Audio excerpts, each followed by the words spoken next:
Welcome to EyeCan, a podcast about ophthalmology through a uniquely Canadian lens with Dr. Sarah Ziai and myself, Dr. Guillermo Rocha.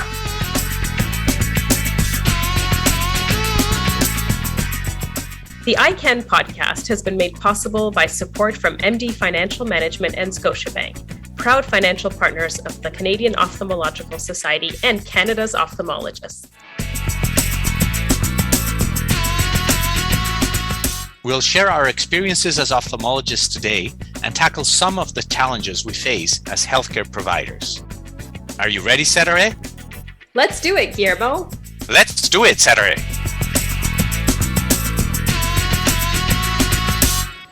On this episode of EyeCan, we are joined by two guests from MD Financial, Craig Maddock and Ian Taylor. Craig Maddock is Senior Portfolio Manager and Vice President of Multi-Asset Management based in Ottawa, Ontario. He brings a wealth of experience from over 30 years in the financial services industry. Craig's responsibilities include leading a team of portfolio managers and analysts responsible for the investment management of the MD funds and pools. Craig joined MD Management in 1999. He's a graduate of Dalhousie University with a master's degree in business administration. He holds the Chartered Financial Analyst designation. Ian Taylor is the lead portfolio manager for more than $4 billion in liquid alternative investments at MD. He also leads a team of investment analysts responsible for investment research. In this role, Ian develops innovative investment solutions, finding creative ways to bring institutional quality asset management to Canada's physicians and their families as an investment advisor to the MD funds, pools, and portfolios. Ian is a frequent presenter of macroeconomic and market outlooks across Canada. Welcome to the EyeCan podcast, both Ian and Craig. Thank you. Thanks for having us. Craig, we know that 2021 was a really good year for capital markets, with stock markets up pretty significantly. What have been some of the driving factors behind the strength in the stock markets globally and the impact on bond and commodity markets? Oh, thank you. Portfolios were really strong last year with returns ranging anywhere from 4 to 13%, which I have to say it's an exceptional return and well ahead of our long-term expectations. I think equally impressive, we saw 2-year compound returns now ranging from 5 to 11% for portfolios. So you sort of think that we witnessed one of the worst stock market drawdowns in history at the advent of COVID. That's pretty incredible that we've actually seen portfolio returns be as strong as they have with that backdrop. Of course, what's driving this is really strong global stock markets. The MSCI World Index, which is a proxy for developed market returns, was up over 21% last year. It hardly paints the picture of a global pandemic, I think. At the same time, regional variations were very different. So last year, we've seen the Canadian stock market was up about 25%. Closing in on the S&P 500, which is the US stock market, up 28% in Canadian dollar terms. And North American markets were exceptionally strong and well ahead of Europe and developed Asia, which still generated a strong return of 11%, but nowhere near the 25 or 28% we saw in North America. And it's probably no surprise, we saw the response from COVID around the world, at least within individual countries. And of course, the impact of their industries within those countries was very different, which is why we're seeing this different returns coming out of different markets. Just as an example, the US stock market has been a clear winner in the work from home transition with its IT and technology darlings like Google or Microsoft performing exceptionally well. And of course, if you're like me, supporting Amazon and its business is growing quite strongly as well from that same market. Now, bond markets, however, have lagged, and this has been one of the challenges for portfolios. Last year saw negative returns out of bond investments. Now, that's not because bonds have failed to pay their interest or because they're viewed as riskier now. It's really because interest rates have started their slow climb from exceptionally low levels in response to what we're seeing now as higher inflation. I'd say one real notable contributor to performance last year was energy. Oil prices are up significantly. Energy stocks, as an example, have one of their best years in a while, up over 50%, which has been a strong contributor to performance. Second to that was real estate. Also had a strong year. We've seen real estate prices move up pretty significantly around the world, driving that sector forward. Let's say overall, it was a very good year for portfolio returns, and in particular for investors willing to take risk. risk was well rewarded in 2021. So Ian, in terms of supply chain bottlenecks, there's also disruption in the labor market and other challenges from the ongoing pandemic. These present both challenges, I guess, and opportunities. As we've seen, there's some things that have been going up and performing really well, but there have been other challenges in industries or sectors that have not done as well. But what we have seen, and we're seeing more and more coming out from information in the US and now Canada, is a higher than usual inflation. What do you think is the investing impact of higher inflation? And will this be sustained beyond the pandemic? Is it positive? Is it negative? Or how does it affect our regular portfolios? Well, as Craig alluded to, it's definitely having an impact right now. So inflation is very real, it's very present, and Craig alluded to some of the rationale for that. We've seen higher energy prices, but a lot of this has to do with the pandemic and the type of recession that we are still recovering from. So prior to the pandemic, the global economy was a fairly well-oiled machine. Decades of globalization and improving supply chain technology made it such that demand for many goods could be satisfied fairly quickly anywhere in the world, be it from inventories or relatively short manufacturing processes. The nature of the pandemic, however, resulted in a number of significant headwinds to the system. We had asynchronized lockdowns of global economies and subsequently staggered and inconsistent reopenings. We also saw unanticipated changes in consumer demand. And add to that an uneven recovery in the labor market and also the lagged impact of financial measures from both the central banks globally and governments. You add all this up and there's a really good recipe for inflation. And it's really something that the global economy has not had to face over the last 2 decades. Our take is that not all is lost when it comes to inflation. Many of these issues will work through as we get further beyond and hopefully confidently through the pandemic, but that's not the case today. But I want to take it back and think about what the case was prior to the pandemic. So before the pandemic, we were living in a world with historically low inflation, and this was supported by technological innovation, globalization, and a maturing demographic in the developed world. A lot of these factors are going to reassert themselves, and when it comes to next year at this time, we're probably not going to be talking about as high inflation, although some of these impacts from the pandemic will still be playing through. I feel like a lot of people I speak to now are still feeling like the market's really risky right now. And it's gone up and it's gone down quite a bit on both sides. And, some asset prices are historically expensive and others not so much. I mean, if you jump on it at the right time. What are you feeling? Like, is there a risk here to investors still? I'm guessing the answer is we don't really ever know, but we're still in the middle of this pandemic and now it's sort of lasting longer than all of us have expected. What is the vibe that you are getting with the knowledge and the wisdom and the background information that you have? Yeah, I think with the U.S. market up, and I'll use that as an example, but it was up really strong last year. We mentioned up 28% in Canadian dollar terms. Now, the good news is that was fueled by very strong earnings growth. And as Ian mentioned, a lot of this is coming out of the fact that things were shut down and have now started to reopen. So it's perhaps not a surprise that companies have had the ability to grow their earnings significantly. Up we're going to say about probably 20% last quarter would be the S&P 500 earnings growth, and then probably 50% for the year. So that's a pretty significant improvement in the profitability of companies. So that's really supporting these risk assets and, of course, supporting the stock market price. Now, after that, major decline, we're now seeing the earnings per share well in excess of where we saw prior to COVID. So even Ian's comments around inflation, and if we get back to this sort of normal environment, if we're currently trending well ahead of that and we go back to something that's normal, which is maybe perhaps not as fast growth as we're seeing in the last year, then yeah, I think that does suggest that perhaps there is some possible risk showing up in the stock markets. And I think on top of that, we've seen stock market participants latched onto the really fast growing companies. I mentioned the tech sector in the US.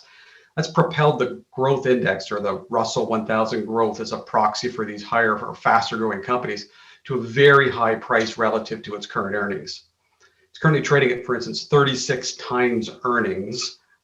for companies that are growing really fast. And that's about twice as much as for lower growth companies, which are trading around 18 times earnings.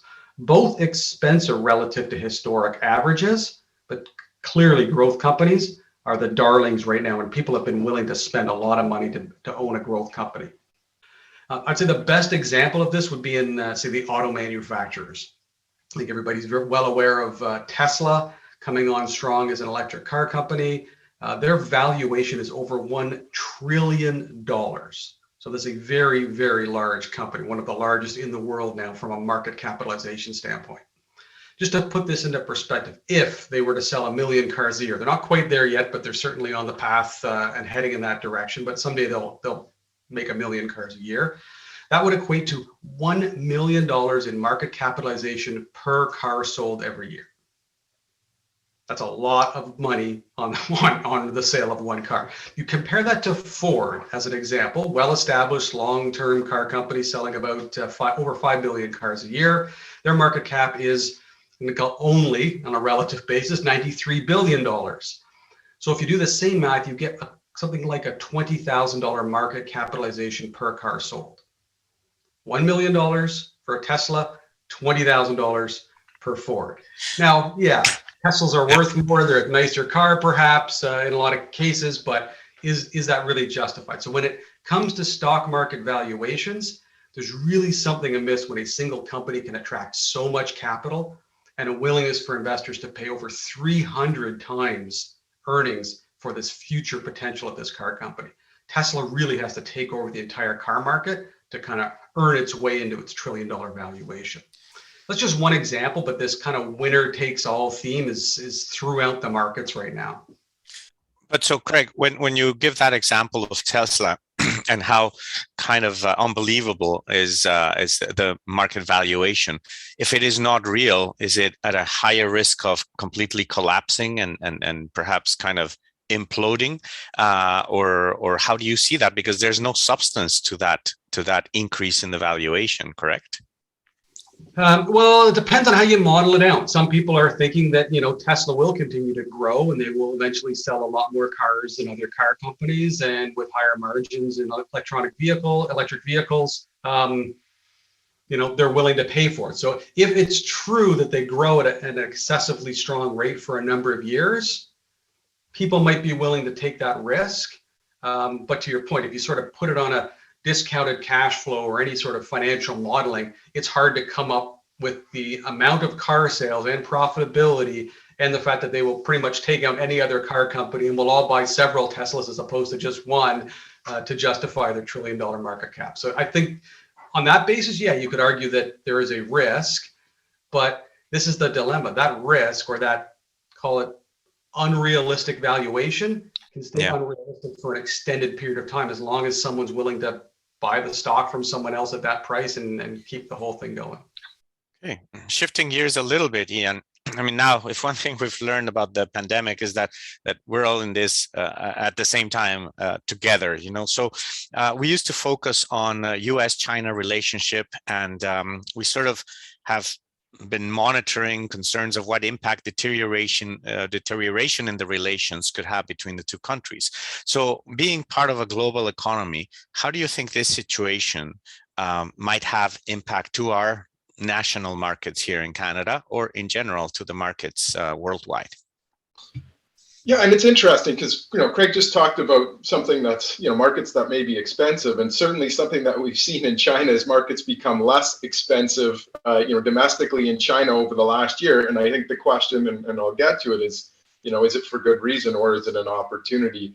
But I think it's difficult to understate the relative importance of what's going on in China right now from a domestic situation and from a political situation. So if we step back and look in the 2000s, that was really China gaining prominence on the global stage, became a dominant player in global manufacturing, and certainly, a voracious appetite for commodities, and that helps. The global economy, obviously through that, creates demand across the global economy and satisfies demand, and also helps inflation stay low, as we've seen to a certain extent. Over the last decade, in the 2010s, we really saw China have to transition a bit because rapid growth cannot you cannot, there's a certain level of growth that you can really attain. You can't attain it forever. There's a component of that where they have to deliberately slow their economy and rebalance away from more debt-fueled growth to something that's more organic and more sustainable over time. And that transition has been happening very slowly. More recently, what we saw towards the end of the decade, and obviously there was pretty significant tensions between, in particular, the U.S. and China, but we saw a consolidation of power within China as well. And we'll certainly see later this year whether or not President Xi Jinping becomes sort of a leader for life, which is something that hasn't happened in China for many decades. There's usually a limit on terms for presidents. And part of that has been a re-centralization of power and more inward-looking Chinese government. And at the same time, they become very hawkish on a number of domestic companies that were creating sort of a power struggle within China. And so we just talked about very strong returns globally last year for stock markets, but it was certainly not the case for investors in China. If we took a look at the MSCI World, Craig mentioned some figures, but really mid-February is when things started to deteriorate more specifically in stock markets in China. From that peak, world stocks are up 13.5%, so that's in line with what Craig was talking about. The MSCI China, which is what we would otherwise invest in as international investors, is down 35% from that peak. That's a 50% spread. That's a lot. That's a big difference, right? And a lot of that was some of the growth companies that Craig just talked about in developed markets, right, that have done extremely well and are still at elevated prices. All of that shine coming off of some of those companies. It's not that they're not growing, but this is a political risk premium that's been applied to those companies. Are you going to be able to participate in the future growth of those companies? And is that future growth of the companies going to be even possible within this transitioning political system within China? So that's been a huge change from financial market perspective. And our take on this is that, it really is a delicate balance. It's not that all stocks in China have been down. But certainly, you want to be selective within that, and that's certainly where we partnered with asset managers who are very familiar with what's going on locally within the region and can allocate capital accordingly. But certainly, we've taken a bit more of a conservative approach at this time. Yeah, interesting. Thank you. Thank you very much for that, Ian.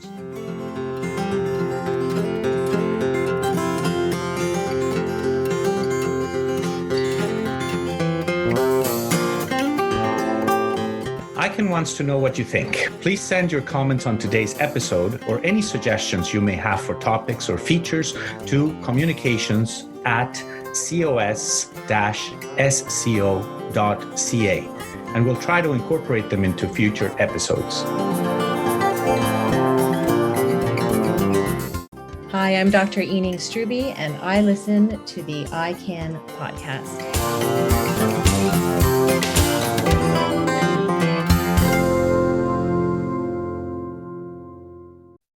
I'm going to change the subject, guys. Do we dare go down the rabbit hole of cryptocurrencies? I feel like I've been hearing about these for a few years. It started with Bitcoin in my environment, and then Ethereum, and now NFTs is like the only thing I'm seeing anywhere. And when I think about cryptocurrencies, to me, they still seem to be sort of on the fringes, but is this an opportunity that you guys think investors should be taking advantage of now formally, or are we still kind of watching and waiting and seeing what's going to happen? Or are we too late? I think we're too late, actually. Maybe better a few years ago to have had this conversation. Yeah, my simple answer is that we currently have 0% of our client assets invested in crypto. 0. And interesting. That seems to me to be about the right amount. So we have done a lot of research, a lot of thinking about the role of cryptocurrencies, both as a currency. So we actively trade currencies in our client portfolio. So we thought about, is crypto a currency? We've also thought about it as a potential investment. So using, Tesla as our example, like does it make something that people value and it's going to grow, and all that is a possible investment. Unfortunately, when you look at cryptos, regardless of which ones they are, it's not really that clear. We can't really get our mind wrapped around it. There's some people trying to promote the fact that, oh, well, it's like a digital gold and it could have utility in the same way as a potential hedge for inflation or a store of value. And then they go on to say, well, it's really rare like gold. So like Bitcoins as an example, there's only a limited amount of Bitcoins that will ever be mined. So therefore it makes them scarce. However, that argument falls apart pretty quick because there's actually thousands of cryptocurrencies that have been created over the last number of years. A bunch of them have just disappeared. So scarcity is definitely not one of their features. Of course, the extreme volatility, your comments, is it too late? I don't know, maybe. It's hard to say. The value of cryptocurrencies has definitely been volatile. We've seen some major drawdowns of over 50% several times in Bitcoin's history. So, that to me doesn't sound like a safe asset or one that the price discovery is very clear. However, others are suggesting, and this is where the portfolio part comes in, others suggest that maybe it's a good portfolio diversifier because it actually has very low correlation to other investments. It doesn't act like other things. So therefore, if you put it into your portfolio, maybe it goes up when others are going down and vice versa. And while that's true, its history is pretty short. Given the fact that its volatility is really extreme, it's really hard to justify it as an investment on the low correlation alone argument. So when you look ahead, you got to try to figure out what is this thing actually going to do, and how do you get a reasonable price on something like a Bitcoin or on something like an ape. Yeah, so we have yet to come to a conclusion that there's any way to put a real value on it. Maybe if I can throw in another topic. So obviously, this falls into the bucket of, hey, this thing's gone up a lot and it sounds really cool kind of topic, right? That's generally why people have latched onto things like Bitcoin, because it's, you look at the price chart on it, it's gone through the roof, and people, the fear of missing out, I better jump in and buy some of this stuff. We had a recent conversation. I'll throw in I'll maybe change the topic up and throw you in a new idea that maybe will be exciting to the listeners and maybe isn't on their radar yet. Had a recent conversation with a gentleman named Doug Rao. He's a portfolio manager at Janus Investments. He runs a part of our U.S. mandate and invests pretty much in U.S. growth companies. So he's the kind of guy who would love like a Bitcoin type idea, but he would want to jump in at the early stages. I'm not just saying he's putting in Bitcoin in our portfolio, but it's that kind of thing that he likes. So he was we're talking to him about new themes. What are some of the new ideas and the up and coming emerging ideas? He has a growing interest on the metaverse. So I don't know if you've heard much about the metaverse yet, but I'm sure you've heard the fact that Facebook changed its name to Meta. For sure. But to kind of bring it to life, if you sort of, in the way Doug talks about it, and it got me pretty excited, think of the metaverse as a rich 3D virtual environment. Yeah. Where we can all meet, we can all get together. I liked his term was, there's no limiting features like mute buttons. So obviously right now we're on a call, we can mute each other and we can, multitask.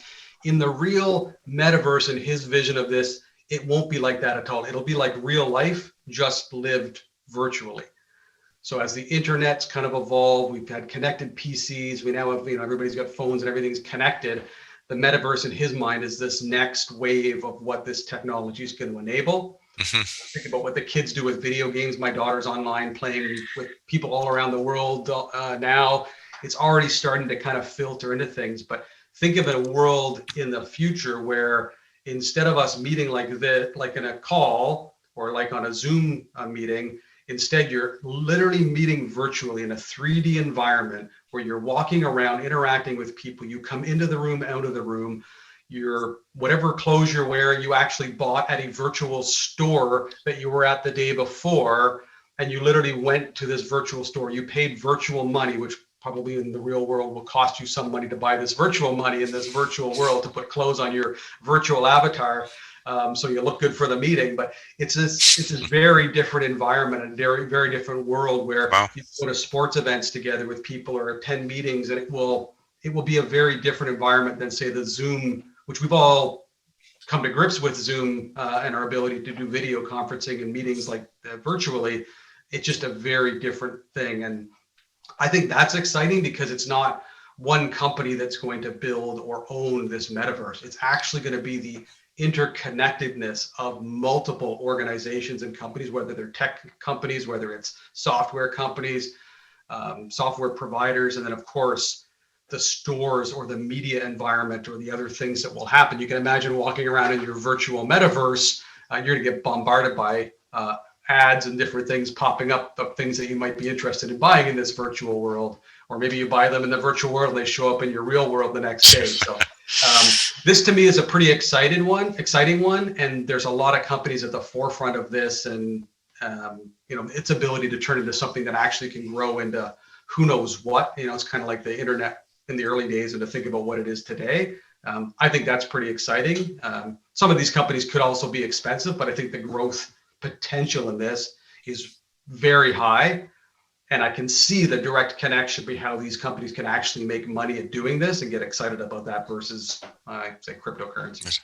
Yeah, I mean, I think my social media feeds have really, in the past, I would say 2 to 3 weeks, have been bombarded with metaverse, Neuralink, and Web 3.0. And I think we're just going to hear more and more about this until it becomes, our new language, probably within the next year or two. I agree. It's almost like Black Mirror-ish in a way. Very good. Excellent. Well, that's an amazing concept. And now, sort of bringing us a little bit more to the current and more practical things, Ian. Taking it all together, what is your advice to investors entering 2022? How should we position our portfolios? And I mean, we talk a lot about diversity, but I would almost be more interested on some of the research you've done and some of the innovative ways that you have come up with in terms of investment. I mean, obviously at the extreme, at the future, we are talking about things like the metaverse that Craig just alluded to, but sort of in the short and medium term, what are those innovative ways of approaching investing? Well, there's a lot there to unpack. So I'm going to start back here on planet Earth. Most of the economy still occurs not in the metaverse, but it occurs obviously where we interact, and some of that's on Zoom. So, it's not that far off as far as that's concerned. But as we look into 2022, when we're looking at the short-term impact, we are looking at trends in the global economy, and we're looking at what the risks are to those trends. So if we look at 2021, as you measure the economy from a GDP perspective, was a very good year. Recovery year, growth well above what the long-term potential is seen to be. And that coincided with rising markets. And entering into 2022, the expectation is that economic growth, the trajectory of it is going to slow, or it's going to decelerate, but that doesn't mean it's not going to expand. And we expect it to expand at a pace that's still above that long-term potential. We are still recovering from the very blunt impact of the event-driven recession that is the pandemic, and obviously the pandemic is still with us today. So that's the rosy side of things. But when we look at some of the risks to that, central banks are at the point now where we've got to get away from these emergency measures. We talked about inflation earlier. So central banks are likely to start raising interest rates. That could create headwinds for the global economy. So we're talking about the short term. We're looking at our portfolios and saying the amount of equity risk that we had last year, which was well above what our benchmark, our long-term allocation was, we have certainly reduced that coming into this year, but we still remain at an elevated position over and above that benchmark, and we are underweight bonds. And bonds likely won't do well if interest rates are rising, so we still see that being a better trade-off into the beginning of this year. It'll be interesting to see how the year plays out as far as whether or not we start to see recession risks rise towards the end of the year as we start to look forward into 2023. Our general time frame for short decisions is 12 to 18 months. We talk about innovative solutions, and I know Craig's going to talk about some of the solutions that we have that are going to contribute to maybe overcoming some of the challenges that we face currently with a low interest rate environment. I've been with MD Financial for over a decade now, not as long as Craig. Craig's certainly been in MD for a long time, but I'm proud to say that I've been with MD for over a decade now. And one of the really cool things that we've introduced is private assets. So we've brought those in, something that really was only available to institutional investors. And I'm talking like pension plans or, big sovereign wealth funds. We've offered these, multiple solutions now private equity, private real estate. These are things that get away from the opportunities that are available to you in public markets, and getting into really specific opportunities that aren't available to all investors that need, that's the concept of private markets. So that would be one solution. I know Craig's going to touch on it potentially a little bit later on, because it does work to solve some of a portfolio type approach to investing. Can I ask you guys a little bit about like socially responsible investing? I hear about this all the time. We talk about it on different boards that I sit. We've seen a rush into electric vehicle stocks and increasing net zero commitments, personally, individuals and around the world. How are these environmental, social, and governance related factors incorporated into MD's approach to investing for your clients? Yeah, I'd say these themes are really just starting to build momentum. As you mentioned around, committees and different things you're on, I'd say that's probably a newer conversation that's shown up in the last few years. So I'd say they are building in our portfolios as well. We've definitely not done a wholesale shift to sort of clean and green within our portfolios. As I mentioned, oil stocks were up 50% last year, and that definitely benefited the investments we have in more traditional energy companies. However, the investments we have in energy companies are significantly lower as a percentage of our portfolios than they were in previous years. So as much as they were attractive opportunities for investments, definitely the writing's on the wall with respect longer term to what we might need to do as a society with respect to energy companies. At the same time, things like electronic vehicles, we talked about Tesla, are very expensive, as are many of the associated industries that are attached to them. So lithium, as an example, was up 400% in 2021. So yes, oil was up, but lithium was up significantly more, right? So the move to electrification and electric vehicles is also very expensive. So while the theme is really exciting and interesting, similar to things like the metaverse, trying to be prudent in how you invest in that transition towards a greener society and electrification of the world isn't as simple. It is very expensive, and things are priced in. So we've been taking maybe a second layer look at this. So there are other opportunities for companies that we think will benefit from, call it the climate change risk and the movement that we're seeing around the world, and our green solutions compared to their global peers, but aren't in sort of the in-your-face EV type market. One example would be like Daikin as an example. So kind of boring, air conditioning company, a Japanese air conditioning company. And I say boring because who gets really excited? You're not going to get excited to put a new air conditioner in your house and show it off to your friends. But in a world of climate change, more and more people are putting in air conditioners into their houses. And Daikin is a leading energy efficient air conditioning company. So if you sort of think of the impact on the amount of energy that could be consumed through air conditioners around the world, if they are leaders in making sure that that's as energy efficient as possible, that's actually a very beneficial way in that transition towards a cleaner, greener world, where there still is a good investment opportunity. So as that changes, we think these are the kinds of things that we'll be doing to add and look for more interesting opportunities, as opposed to maybe the headline sexy electronic vehicle stocks, which have gone through the roof from a pricing standpoint, but maybe look for things that are going to take advantage of the theme, but do it in a much more prudent way for our investors. Great, thank you.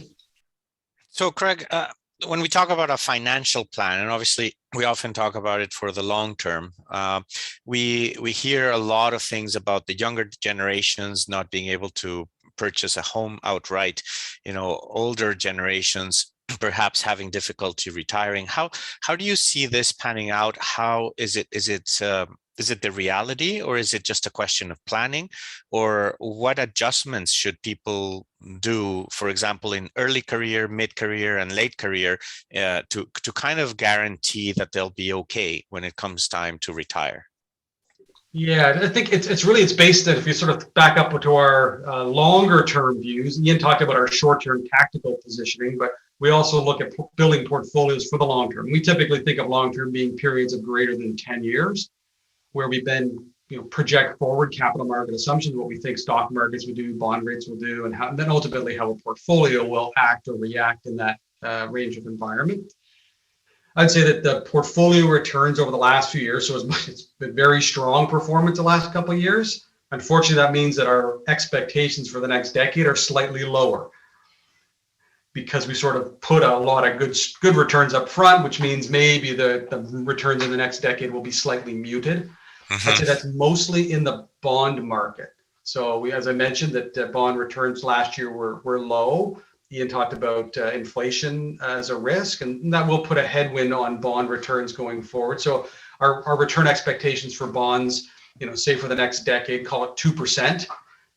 If you're a retired or a nearing retirement physician, and as a result of that, you felt the need to de-risk your portfolio by moving away from equities and into fixed income or bond investments, and the expectation is that's going to generate you a 2% return on your bonds going forward, that would be a headwind perhaps to your financial plan, and you would definitely want to revisit whether that headwind is sufficient to cause you to have to think differently. Do you work longer? We've heard some physicians doing that. Do you spend less in retirement? Do you make some changes?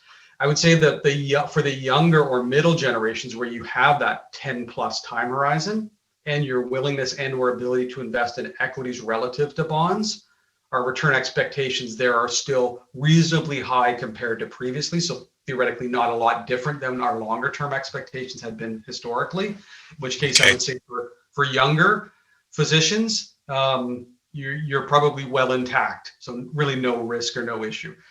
And that's where when Ian mentioned earlier around things like private assets, some of the guidance we've been giving our clients, especially the ones that are, say, closer to retirement or have generally been more risk averse, is you need to reassess the fact that in a low return environment, is it sufficient to meet your needs? And if not, you can do some things, not heroic things. You're not going to go headlong out of bonds all into equities to try to make the 20% return you got in the stock market last year. That would not be a smart move. But can you slightly increase your equity rate or be slower with your move from equities to fixed income as you move throughout retirement? Another thing that can be done is to offset those risks, as Ian mentioned, with things like private assets. So you can actually, or even liquid alternatives. There are other investments as opposed to what we call more the traditional investments that MD's been making available to clients over the last number of years, which have different risk return profiles. They're not totally different. There's no free lunch in investing, but to the extent that things like private credit and being able to lend money to a private company can give you an elevated return compared to lending it to a government, let's say a government bond, that may be enough to offset some of the headwind that we're facing right now with just the fact that we have low interest rates and they're rising. Other things you can do is reshape the distribution. So put more of this is some things that we do in shifting portfolios, but for instance, we can shift more money to shorter duration bonds, which means as interest rates go up, they're not going to be as negatively impacted, and we wait for the higher returns and we reinvest at higher rates at a later date. So there are some things that I'm going to say behind the scenes we will do tactically to try to adjust for that. Those aren't for the faint of heart, because if you make the wrong decision, you feel bad about it. So we don't spend a ton of risk in our clients' portfolio, but you add all these things up at the margin. This is not a bad environment to be investing. We still think the future's bright. Okay, well, that's great advice. Thank you very much, Craig. We just have a few minutes left. We would love to hear, when you're not in your world of financial management, how each of you spend your downtime. Are you readers? Do you have a favorite book or a favorite podcast you want to share with our listeners? I have to say, I've got a number of novels that I've started and yet not finished.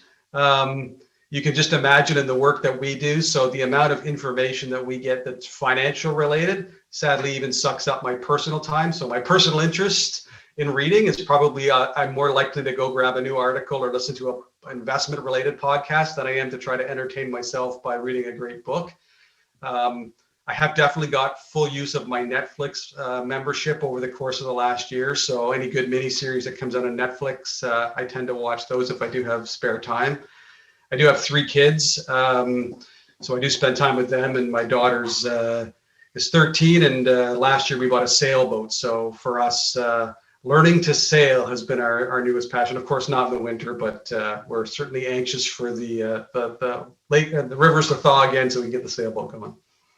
Yeah, I've got two young children. Hopefully, I haven't woken them up by speaking too loudly here, but they're actually at a great age, and it's really interesting to see them. I mean, you get to see them in class now, right? Sitting next to you on certain days doing their classroom, which is kind of interesting to see them. It's been great. I love sports. I play hockey when I can, and certainly golf and some different sports. But getting to share that with them and doing those activities and being outdoors, like this is.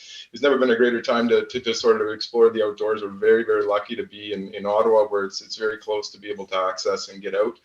So that's been consuming my time. I'd love to be able to read a little bit more, but it's definitely between the amount of reading we do at work and then certainly the after work activities. It's pretty much ready to go to bed by then. But so that's some of the things I enjoy. Well, on behalf of the EyeCan podcast, we would like to thank you, both our guests, Craig Maddock and Ian Taylor from MD Financial, for joining us tonight. We really look forward to bringing you more episodes and hope you enjoyed this one.